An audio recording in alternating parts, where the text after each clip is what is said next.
नमस्कार, मैं अनंत कुमार और आप देखना शुरू कर दिए हैं आरबीएन नेटवर्क।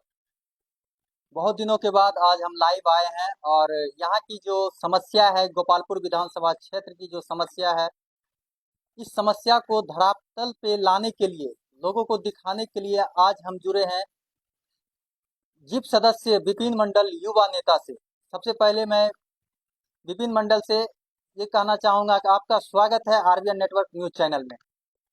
धन्यवाद। सभी आरबीएन नेटवर्क के दर्शकों को बहुत बहुत धन्यवाद। साथ में अनंत जी, आपका भी धन्यवाद कि आपने ये प्रोग्राम किया।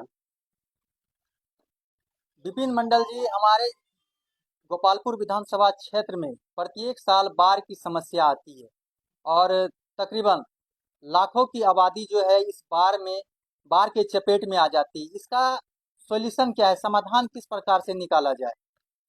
हम लोग बाढ़ के दंश को बचपन से ही झेल रहे हैं और मेरा पैतृक आवास इस्माइलपुर प्रखंड के मालपुर में है और जब जन्म हुआ तब से हम लोग बाढ़ की त्रासदी को झेलते हैं और कितना दुखदाई है हमसे ज़्यादा कोई नहीं बता सकता। और नगुचिया अनुमंडल मुख्यतः गंगा और कोसी के बीच में बसा हुआ शहर है और यह अनुमंडल है कह सकते हैं, जिसमें इसमें गोपालपुर अ, विधानसभा क्षेत्र के चारों प्रखंड कहीं आंशिक रूप से या कहीं पूर्ण रूप से बाढ़ प्रभावित क्षेत्र रहा है। पूर्व में इस्माइलपुर जो पूर्णतः बाढ़ प्रभावित क्षेत्र था, एक बांध के बन जाने से अब आंशिक रूप से कुछ गांव जो बांध के बाहर है वो बाढ़ प्रभावित है। और आपका रंगरा प्रखंड कहिए, एक पंचायत को छोड़ के सारे पंचायत बाढ़ से घिरे हुए क्षेत्र हैं। गोपालपुर में भी एक बरमोतर बांध है, जो कट जाता है तो बाढ़ आ जाता है। तो बाढ़ एक विकराल समस्या है इसमें पूरे विधानसभा के लिए, जिसका उचित और कहिए कि दीर्घकालिक एक योजना बनाकर इसको बाढ़ से मुक्त कराया जा सकता है। यहाँ की जो मुख्य समस्या है बाढ़, कटा और फसल क्षति, इसका जो समाधान किस प्रकार से निकाला जाए? वही दीर्घकालिक उपाय लगाना होगा। एक नारायणपुर से लेकर कुर्सेला कटरिया तक एक बांध है जो कि 1200 मीटर कटा हुआ बांध है और 2013-14 में कटा है। आज 25 लगभग 11-12 साल से वो ऐसे ही पड़ा हुआ है। किसी ने जहमत तक नहीं उठाई, चाहे विधायक हो, सांसद हो। स्थानीय स्तर से मांग हमेशा उठती रही है कि उस कट पॉइंट को जोड़ा जाए, जिससे कि रंगरा प्रखंड के लगभग 4 से 5 पंचायत उसके बंद जाने से, बाढ़ प्रभावित होने से बच जाएंगे। अगर उसको बंद कर दिया जाता है, उसमें एक समस्या है, वहाँ भूअर्जन के साथ ही उस योजना को लेना होगा, तभी वो संभव हो पाएगा। और अगर उसको बना दिया जाता है तो रंगरा की आधी आबादी बाढ़ प्रभावित होने से बचेगी। दूसरा, गोपालपुर का बरमोतर को पूर्ण रूपेण अगर ऊंचा करके बना दिया जाए या फिर टिंगटेंगा, करारी टिंगटेंगा से फिर कुर्सेला तक एक बांध का निर्माण हो जाए, तो ये आबादी पूर्ण रूपेण बाढ़ प्रभावित होने से बचेगी। और जल जमाव की समस्या से हम लोग खुद पीड़ित हैं, खुद किसान परिवार से हैं और जल जमाव के कारण जो क्षति किसानों को होती है उसे हमसे ज़्यादा बेहतर कोई नहीं बता सकता। आप अगर किसान हैं तो आप जहाँ से शुरू करते हैं बाढ़ के बाद, फिर वहीं लास्ट में आके रुक जाना पड़ता है। तो आर्थिक दोहन के साथ साथ हमारा पशुधन जो है वो भी क्षति होता है और आर्थिक स्रोत का कोई दूसरा साधन नहीं होता आपके पास बाढ़ में। तो हम आर्थिक रूप से हम लोग सबल नहीं हो पाते हैं। आज इस्माइलपुर वाला क्षेत्र ही है, खुशहाल क्षेत्र है और अभी इतनी तेजी से पानी बढ़ी, अभी अगर बांध नहीं होता तो पूरे इस्माइलपुर जलमग्न हो गया होता। लेकिन हमारा सौभाग्य है कि आज नगुछिया और भागलपुर में जितनी भी सब्जी की जो सब्जी मिल रही है उसमें लगभग सब 75% इस्माइलपुर की सब्जी है, जो हमारे क्षेत्र को आर्थिक रूप से सबल बना रही है। तो इसी तरह अगर हर क्षेत्र में छोटा छोटा प्रयास करके एक कार्य किया जाए, ढोलबज्जा और कदवा दियारा खैरपुर ये 3 पंचायत उधर भी है, वहाँ भी कुछ कुछ पंचायत में आंशिक और कुछ पंचायत में बहुतायत में बाढ़ और कटाव का दंश झेलना पड़ रहा है।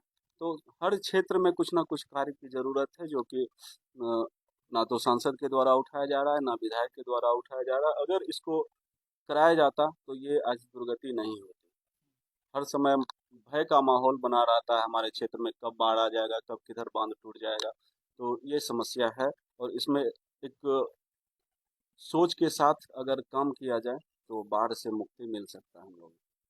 इस मालपुर बिनतोली के पास लगातार जो है कि बाढ़ की समस्या आती है, और लोगों का कहना है, आप शुरू से ही इस मालपुर रिंग बांध पे सक्रिय रहे हैं और लोगों को हर संभव मदद के लिए आप तत्पर रहे हैं, लेकिन लोगों का कहना है ये बचाव का नहीं, ये लूट का अड्डा है। इसको किस नजरिए से आप देखते हैं? देखिए, 2007-8 से उस रिंग बांध का निर्माण का कार्य हुआ था, और जो बांध का नोच स्पर जिसको बोलते हैं, 500 550 मीटर हुआ करता था, आज 100 मीटर 50 मीटर बचा हुआ है। तो हम लोग गंगा से हमेशा जूझते हुए आ रहे हैं, लेकिन एक सोच के साथ उस पर भी कार्य नहीं हो पा रहा है। मतलब जब जहाँ जरूरत हुआ वहाँ कार्य हो गया, तो इस हिसाब से बांध का बच पाना मुश्किल है। आपको एक सोच के साथ, नए प्रयोग के साथ गंगा के पानी को रोकने के लिए कार्य करना होगा। इस बार जो बांध कटा, तो उसमें हमारे साथ डीएम साहब के साथ हम लोग बैठे हुए थे। तो वहाँ पे हमने प्रपोजल दिया कि सर इसमें अगर सीट पाइल दिलवा दिया जाता है तो वो भाग नहीं कटेगा। तो उन्होंने संज्ञान लिया और 148 मीटर में सीट पाइल दिया है, जो 22 मीटर का सीट पाइल है और 70 मीटर नीचे तक गया हुआ है। तो वो भाग अब तो नहीं कटेगा, चूंकि कितना भी गंगा 30 से 40 फीट नीचे से काटती है और वो 70 फीट है, वो भाग नहीं कटना। अगर इसी तरह जहां गंगा का मुख्य चोट है, जहां गंगा मुख्य रूप से टकराती है बांध से, वहां तक कर दिया जाता है, तो कटाव की समस्या उस जगह पे हमको लगता है नगण्य हो जाएगा। यहाँ पर आप देखते होंगे कि लगातार जमीनी विवाद में जो लगातार घटनाएं होती रहती है, भाई भाई को मार देता है, इसको पूर्ण रूप से अंकुश किस प्रकार से विपिन जी लगाया जाए? इस पे भी हम बोलना चाहेंगे कि नियम रोज बनती है, और रोज नया नया चेंजेस बिहार सरकार में देखने को मिल रहा है। तो अगर ऐसी व्यवस्था बना दी जाती, आपने रजिस्ट्री लिया और वहीं से आपकी जमाबंदी अलग हो जाए, तो ये सब समस्या खत्म हो जाता है। लेकिन जमाबंदी उठाने से लेकर जमाबंदी होने तक इतनी सारी प्रक्रियाएं हैं, उसी प्रक्रिया का लाभ उठाकर अंचल में या डीसीएलआर ऑफिस में या एडीएम ऑफिस में लगातार भ्रष्टाचार चरम पे है। तो हम चाहेंगे कि अगर हर व्यवस्था से दुरुस्त करते हुए, अगर जिस जगह मोटे रजिस्ट्री हो रहा है वहीं से जमाबंदी फुटा दिया जाए, तो ये सब समस्या नहीं होगी। और डीसीएलआर ऑफिस में अगर एक बार सीओ के ऑफिस से आपका मोटेशन खारिज हो गया, तो फिर डीसीएलआर के यहाँ नंबर लेने में भी, टोकन लेने में भी टोकन देना पड़ रहा है। तो लोगों को बहुत समस्या है, और जमीन विवाद से ही नगुछिया पूर्णतः बदनाम है, और यहाँ मौत हो रही है जमीन विवाद के कारण। आप ये भी देखते होंगे कि इस सरकार में जो है कि अभी का जो वर्तमान सरकार है, इसमें अफसरशाही और भ्रष्टाचार लगातार ये बढ़ते जा रही है, जिसके कारण गरीब जो है अपनी अपना जो हक है वो हक नहीं ले पा रहे हैं। इस भ्रष्टाचार को किस तरह से निपटाया जाए? देखिए, सतत निगरानी, आप एक विधायिका जो नियम बनाती है, कार्यपालिका और न्यायपालिका तीनों का परस्पर एक कहिए कि सामंजस्य होना चाहिए। लेकिन विधायिका जब जनता चुन के भेजती है तो फिर क्षेत्र में नजर नहीं आता है, और 5 साल के बाद जब चुनाव आएगा तभी क्षेत्र में आएंगे। विधायिका मतलब आप क्षेत्र में आए लोगों की समस्या जाने और विधानसभा में अपनी बातों को रख के उस हिसाब से कानून बनाएंगे, तो फिर भ्रष्टाचार से लेके हर बात तक सरकार एक पैनी नज़र से देखेगी और उस हिसाब से कानून बनाएगी, तो भ्रष्टाचार रुकेगा। लेकिन यहाँ तो हम नीतीश जी के नाम से जीत रहे हैं, मोदी जी के नाम से जीत रहे हैं। कोई आज बिहार में एक भी विधायक ऐसा नहीं है जो अपने नाम से जीत रहा हो। लगभग 90% विधायक मुख्य नेता के ही नाम से जीत रहे हैं, जिसका खमियाजा यहाँ की जनता को भुगतना पड़ रहा है और भ्रष्टाचार। आप वर्तमान में अभी इस मालपुर प्रखंड के जिला परिषद सदस्य हैं। वहाँ का सड़क जो है अभी भी बहुत अधूरा है और कई लोगों ने इसका वीडियो भी वायरल किया है। और इसके बावजूद भी अभिया कांटी धार का पुल जो बना है वो चालू नहीं होने के कारण दियारा क्षेत्र वासियों को बहुत सारी कठिनाइयों का सामना करना पड़ रहा है। इसको किस नज़र से देख रहे हैं आप? नहीं, 2016 में जब पहली बार चुनाव लड़े उसके बाद सारा सड़क इस्माइलपुर का बना, लेकिन भ्रष्टाचार थी और सबसे बड़ा कारण है कि बाढ़ के नाम पे लोगों ने भ्रष्टाचार किया और सड़क की स्थिति बहुत बढ़िया नहीं रही। लेकिन इस बार मुख्य सड़क जो हमारा 18 मीटर का होने जा रहा है और सारी सड़कों का टेंडर हो गया सिर्फ एक परबत्ता वाला छोड़ के, तो इस्माइलपुर की सड़कें एक आध 2 महीने में पूर्ण रूपेण ठीक ठाक हो जाएगी। जहाँ तक रही अभिया की बात, उसका भी हमने प्रयास करके टेंडर करवाया है, वो भी टेंडर हो गया है, पुल भी भराई का कार्य पूरा हो चुका है। लेकिन दुर्भाग्य है कि वहाँ गोपालपुर प्रखंड का एक नवटोलिया और बोचाही गांव है, जहाँ के 2006-7 में वो लोग आके बसा है और 15 साल से, तो ये 10-15 साल से वो रास्ता विहीन है। तो उस सड़क का भी हमने सर्वे करवाया था, लेकिन दुर्भाग्य से वो 15 करोड़ से ज़्यादा हो गया, जिस वजह से टेंडर नहीं हो पाया।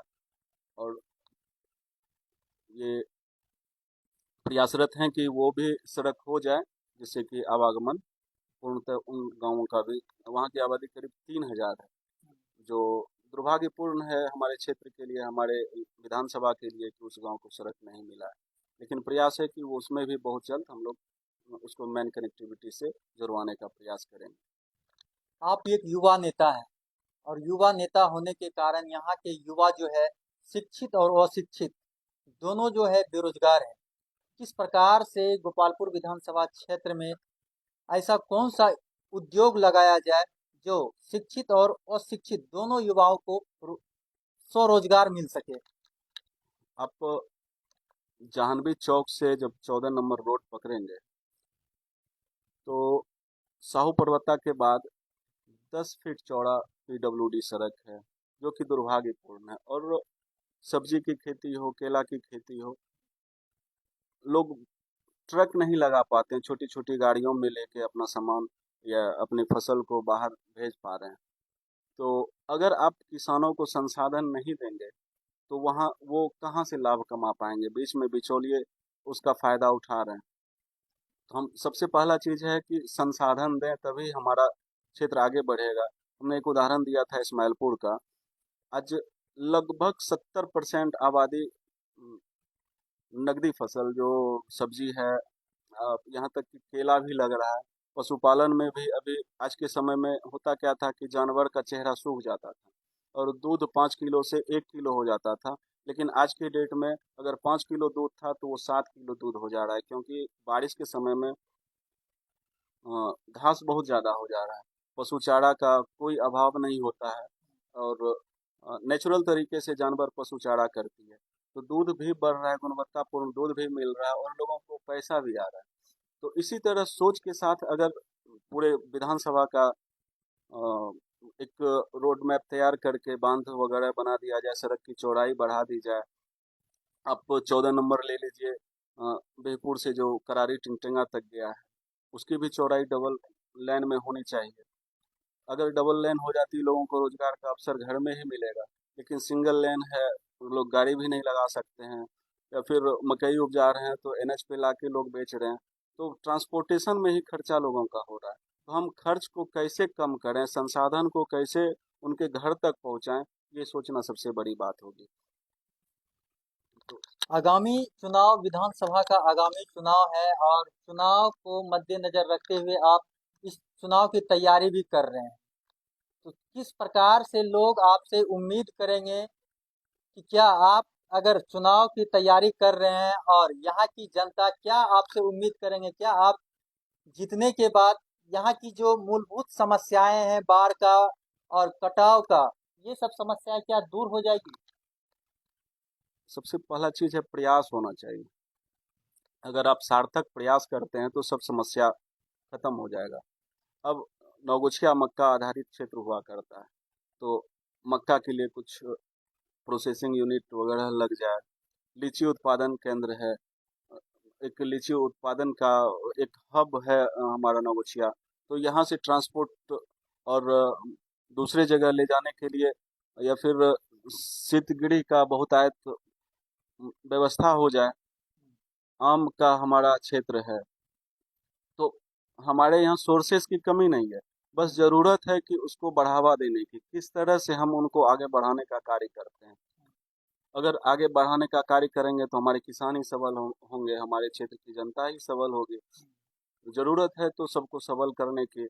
अब जैसे आपका ढोलवजा वाला क्षेत्र है, 4 लाइन से तो जुड़ गया है, मुख्य धारा से जुड़ गया है, लेकिन अभी भी बहुत पिछड़ा हुआ क्षेत्र है। तो हर क्षेत्र में योजना के साथ विकास करने की ज़रूरत है, और अगर आप योजना के साथ विकास करेंगे तभी क्षेत्र के लोग सबल हो पाएंगे। विपिन जी, एक आखिरी सवाल है। वो सवाल है आपका, ये गोपालपुर विधानसभा क्षेत्र जो है जाति पे आधारित ये लोग वोट करते हैं। क्या आप भी अगर चुनावी मैदान में आते हैं तो ये जातीय वाला राजनीति करेंगे या कुछ हटके? कोई नेता जाति आधारित वोट से नहीं जीतता है, और अगर आप कोई विकास का कार्य करते हैं तो वो हर जाति के लिए होता है। अगर सपोज दैट ये रोड बना और ये किसी विशेष जाति विशेष वाले क्षेत्र में जा रहा है, तो ऐसा नहीं है कि उस पे जाति विशेष के ही लोग जाएंगे। उस पे हर जाति के लोग या तो बिजनेस करने जाएंगे या फिर उनका यातायात का साधन होगा। तो जाति को फैक्टर मायने नहीं रखती है, हमको तो जाति पड़ती है, हम तो सबके चहेते हैं और सबका प्यार मिला हुआ है। तो जाति आधारित राजनीति नहीं होती, जाति आधारित विकास नहीं होती। कुछ लोगों का ये भी मांग है, जो यहाँ की गोपालपुर विधानसभा क्षेत्र का जनता का ये मांग है कि नगोछा को जिला बनाया जाए और ढोलबज्जा को प्रखंड बनाया जाए। इसको किस प्रकार से बनाया जाएगा?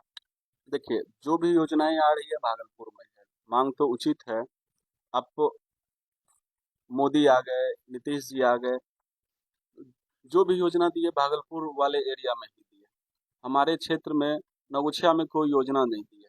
जब तक हमारी प्रशासनिक व्यवस्था नगोछिया में नहीं रहेगी तब तक हमारा विकास भी नहीं होगा। और हर व्यवस्था तो नगोछिया में है, बाढ़ नियंत्रण है, RWD ऑफिस है, मतलब हर चीज़ नगोछिया में, लेकिन एक जिला नहीं होने के कारण उस पर नियंत्रण नहीं हो पा रहा है। तो नगोछिया को जिला बनना बहुत जरूरी है। नगोछिया में शिक्षा की जो स्थिति है वो दयनीय है, और यहाँ की अगर अस्पताल की बात की जाए तो यहाँ पे सही उपचार नहीं किया जाता है। अगर छोटा मोटा भी मरीज आता है तो उसको यहाँ से ट्रांसफर कर दिया जाता है। इसका जो है कि किस प्रकार से सॉल्यूशन निकाला जाए? नगोछिया हॉस्पिटल, अनुमंडल हॉस्पिटल जो है, वाकई में रेफरर मतलब जो भी आएगा तो रेफर कर दिया जा रहा है। और नगोछिया में NH गुजरती है, और एक्सीडेंटल जो नारायणपुर से लेकर कुर्सेला तक एक्सीडेंटल जोन बना हुआ है, और रोज एक्सीडेंट हो रहा है। तो यहाँ पे ज़्यादातर हमको लगता है कि रेफर ही कर दिया जा रहा है। लोग सिल्लीगुड़ी जाके पैसा बर्बाद कर रहे हैं, या पैसा का दोहन किया जा रहा है उनके साथ। भागलपुर भी जा रहे हैं तो वहाँ भी दोहन हो रहा है, पटना जा रहे हैं वहाँ भी दोहन हो रहा है। और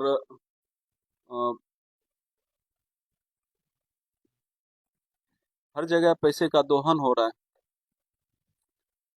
सबसे बड़ी बात है कि नगोछिया में एक ऐसा हॉस्पिटल बने जहाँ न्यूरो से लेके हर तरह की व्यवस्था हो, और इसके लिए प्रयासरत होना पड़ेगा, प्रयास करना। नवोछिया में जो है कि अगर उच्च शिक्षा की बात की जाए तो नवोदय विद्यालय नहीं है, सैनिक विद्यालय नहीं है और नेतरहाट विद्यालय नहीं है।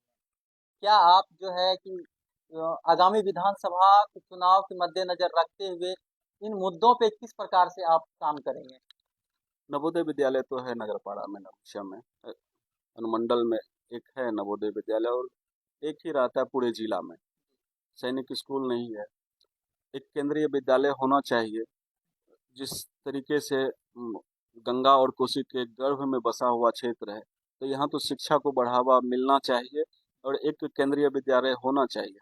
और लोग 10th तक तो किसी तरह पास कर जा रहे हैं, लेकिन उच्च शिक्षा के लिए इस बार भी बहुत समस्या आई कि कॉलेज में जगह नहीं, मनचाहा सब्जेक्ट नहीं ले पा रहे हैं बच्चे। तो शिक्षा में भी आपको हर स्कूल में आपका सीट बढ़ाना होगा। फिर लोग पीजी यहाँ से नहीं कर पा रहे हैं, भागलपुर जाना है। तो शिक्षा में भी बहुत कार्य करने की ज़रूरत है, खासकर नवोछिया के बच्चे जिससे आगे बढ़ें, आगे की पढ़ाई कर सकें। एक भागलपुर में मायागंज अस्पताल है और वहाँ पे जो दवाई डॉक्टर लिखते हैं, लगभग बाहर के ही दवाई लिखते हैं। जो जिनके पास पैसा नहीं है उनको किसी प्रकार से दवाई लाना पड़ता है। इसको किस प्रकार से आप देखते हैं?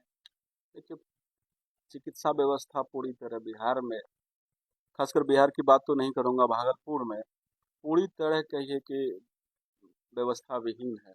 परसों रात में हम 2 बजे तक वहीं थे, एक व्यक्ति का पैर टूटा, उनका ऑपरेशन 12 तारीख को हुआ, 10 को भर्ती हुए, 12 को ऑपरेशन हुआ और परसों वो डेथ कर गए। तो हमको विश्वास नहीं हुआ कि उनका देहांत हो जाना अ, मेरे लिए कहिए कि बहुत बड़ा दुख का कारण था, चूँकि हमको फ़ोन किया गया था कि आप आइए भेंट कर लीजिए, आप आएँगे तो थोड़ा-सा व्यवस्था सुधार होगा। अब पैर टूटने पे भी लोग को जाना पड़े, नेता को जाना पड़े, और उस दुर्भाग्य ये है कि उस व्यक्ति की मौत संक्रमण के कारण हो गई। तो ये व्यवस्था है। और हमने जब बात की पदाधिकारियों से तो बोला संक्रमण आम बात है। तो आम बात संक्रमण है, लेकिन उस जो जिसकी 4 बेटी है, 1 बेटा है और पत्नी छोड़ के चला गया 40-45 साल का व्यक्ति, उसके परिवार पे क्या गुजरती होगी, ये सोच के कोई सेवा नहीं कर रहा है। सिर्फ आप चले जाइए बड़े-बड़े नर्सिंग हॉस्पिटल अपना प्राइवेट खोले हुए हैं, कोई ड्यूटी नहीं दे रहे हैं, आज तक कोई निगरानी नहीं है किसी का। तो गरीब रोज मर रहे हैं, लेकिन देखने वाला कोई नहीं है। तो हॉस्पिटल की बात करना बेईमानी होगी, खासकर हम लोगों के लिए जिस पद पे हैं। तो वहाँ भी सुधार की ज़रूरत है। और आप अगर कुछ डॉक्टर के खिलाफ बोल देंगे तो वो तुरंत गोलबंद हो जाते हैं। क्यों इतने मजबूत हो जा रहे हैं? हम जनता के लिए क्यों नहीं काम कर पा रहे हैं? ये तो बहुत बड़ा सवाल है, जबकि वो सेवा के लिए आए। तो बहुत ज़्यादा उसमें भी सुधार की ज़रूरत है। विपिन मंडल जी, नगोछिया अनुमंडल के अंदर एक खगरा गांव है और वहाँ पे आयुर्वेदिक एक अस्पताल है जो खंडहर बनते जा रहा है। वहाँ पे कई मंत्री भी आए और उन्होंने ये आश्वासन यहाँ के लोगों को दिया कि कुछ ही दिनों में ये काम चल रहा है और वो आयुर्वेदिक अस्पताल चालू हो जाएगा, लेकिन अभी भी आज वो बंद पड़ा हुआ है। इसको किस नज़र से आप देख रहे हैं? कि वहाँ पे आयुष चिकित्सक की बहाली हो रही है, क्योंकि आयुर्वेद हमारा पूरा चिकित्सा का सिद्धांत रहा है। तो वहाँ पे भी जोर देने की ज़रूरत है। बीच में हमने प्रयास किया कि वहाँ पे आयुष डॉक्टर आ जाएं, लेकिन सरकार की तरफ से आयुष डॉक्टर को नहीं दिया गया, चूँकि वो खगड़ा पंचायत जिला परिषद के ही क्षेत्र में आता है, जिला परिषद की ही ज़मीन है, किन्हीं के द्वारा दान दिया गया। तो हम लोगों ने प्रयास किया कि कम से कम एक आयुष डॉक्टर बैठें, जो कि कम से कम आयुर्वेद की दवा उपलब्ध कराएं और चिकित्सा को बढ़ावा दें, लेकिन ऐसा नहीं हो पा रहा है। तो हम लोग प्रयासरत हैं कि आगे कुछ उस पर और कार्य कर सकें और आयुष डॉक्टर या फिर एक हॉस्पिटल का निर्माण उस जगह पे हो पाए। एक आखिरी सवाल है विपिन मंडल जी आपसे कि लोगों का ये कहना है क्या आगामी विधानसभा चुनाव में विपिन मंडल मैदान में आ रहे हैं या नहीं आ रहे हैं? अगर आ रहे हैं तो किस पार्टी से आ रहे हैं? नहीं, चुनाव में तो आना लाजमी है। एक बात है कि जब आप लड़ेंगे नहीं, विरोध नहीं करेंगे, तब तक आप कैसे जानेंगे कि आपके साथ जनता है कि नहीं है। पहली बार मैं भी चुनाव लड़ा था जिला परिषद का, तो मुझे कोई आइडिया नहीं था कि चुनाव कैसे लड़ा जाता है, और मुझे पता भी नहीं था कि सामने वाला कौन है और सामने वाले को हरा पाएंगे नहीं। सिर्फ चुनाव लड़ा, जनता के बीच गया, जनता ने मुझे पसंद किया और दूसरी बार लगातार क्षेत्र में हूँ और हमको लगता है सेवा कर रहा हूँ। तो विधानसभा चुनाव लड़ना तो तय है जी। आप देखते रहें, बने रहें इसी प्रकार से आरबीएन नेटवर्क के साथ। तब तक के लिए जय हिंद।